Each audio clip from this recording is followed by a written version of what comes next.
Hi friends, welcome to Vidya's Cookbook. எல்லாரும் எப்படி இருக்கீங்க? நல்லா இருக்கீங்களா? போன வீடியோலாம் பார்த்துருந்தீங்களா? பிடிச்சிருந்ததா? இன்னைக்கு நம்ம பண்ண போறது ஸ்வீட், டேஸ்டி அப்புறம் ஹெல்த்தியான காஜர் அல்வா. இதை கேரட் அல்வான்னு கூட கூப்பிடலாம். வாங்க எப்படி பண்றதுன்ட்டு பார்க்கலாம். கேரட் அல்வாவுக்கு தேவையான பொருட்கள் 300 கிராம் கேரட்டை நல்லா வாஷ் பண்ணி துருவி வச்சிருக்கேன். 100 கிராம் சர்க்கரை, 250 ml பால், முந்திரி பருப்பு உங்களுக்கு தேவையான அளவு, பாதாம் பருப்பு உங்களுக்கு தேவையான அளவு, பிஸ்தா பருப்பு உங்களுக்கு தேவையான அளவு, திராட்சை உங்களுக்கு தேவையான அளவு. இதெல்லாம் உங்களுக்கு தேவைக்கேற்ற மாதிரி கொஞ்சம் கூட குறைச்சி போட்டுக்கலாம். இதெல்லாம் பட்டர் அப்படி இல்லாட்டி நெய் 3-4 டேபிள் ஸ்பூன். ஃபர்ஸ்ட் நம்ம நெய்ல வறுக்க வேண்டியதை வறுத்து எடுத்து வச்சுப்போம் தனியா. நம்மளுக்கு பட்டர் நல்லா உருகி எடுத்து முந்திரி, பாதாம், பிஸ்தா இதெல்லாம் நல்லா வறுத்துக்கலாம். நம்ம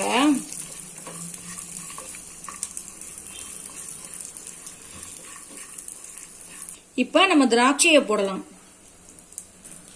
அதையும் நல்லா நம்ம வறுத்துக்கலாம். நம்மளுக்கு இது எடுத்து நம்ம பக்கத்துல எடுத்து ஆற வச்சுப்போம். நான் ஸ்டவ்வை பத்த வச்சு பேனை நல்லா காய வச்சிருக்கேன். அதுல நெய் விடுறேன், பட்டர். நம்மளுக்கு வெண்ணெய் நல்லா உருகி வரட்டும். இப்ப நான் இதுல கேரட்டை போடுறேன்.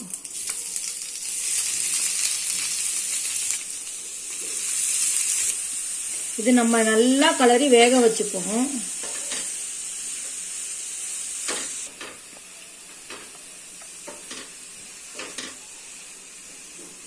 இது ஒரு 5 நிமிஷம் நம்மளுக்கு நல்லா வேகட்டும். இங்க பாருங்க, நம்மளுக்கு 5 நிமிஷம் நல்லா வெந்தெடுத்து இப்ப நம்ம பால் விடலாம். பால் விட்டு இந்த பாலிலே நல்லா கேரட் நல்லா வேகணும். அப்பதான் நம்மளுக்கு ருசியா இருக்கும், சூப்பரா.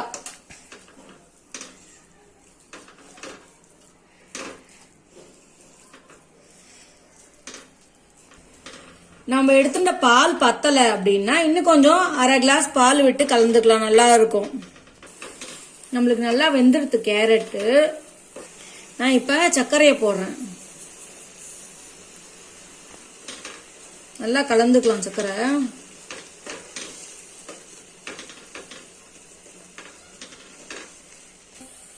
நம்ம வறுத்து வச்சுக்கிற முந்திரி பாதாம்ல இதை போடுவோம்.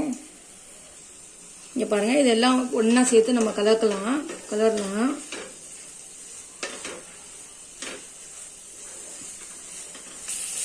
இங்க பாருங்க, இப்படி கலந்து விட்டாச்சு. ரெடி ஆயிடுச்சு. நம்மளுக்கு அருமையான ருசியான கேரட் அல்வா நம்மளுக்கு ரெடி ஆயிடுச்சு. அருமையான ருசியான காஜர் அல்வா ரெடி ஆயிடுத்து. இதை கேரட் அல்வான்னு கூட சொல்லலாம். தேங்க்யூ ஃப்ரெண்ட்ஸ், இந்த வீடியோ பார்த்ததுக்கு. லைக், ஷேர் அப்புறம் சப்ஸ்கிரைப் பண்ண மறந்துடாதீங்க. பெல் பட்டனையும் பிரஸ் பண்ணுங்க. தேங்க்யூ, பாய் பாய்.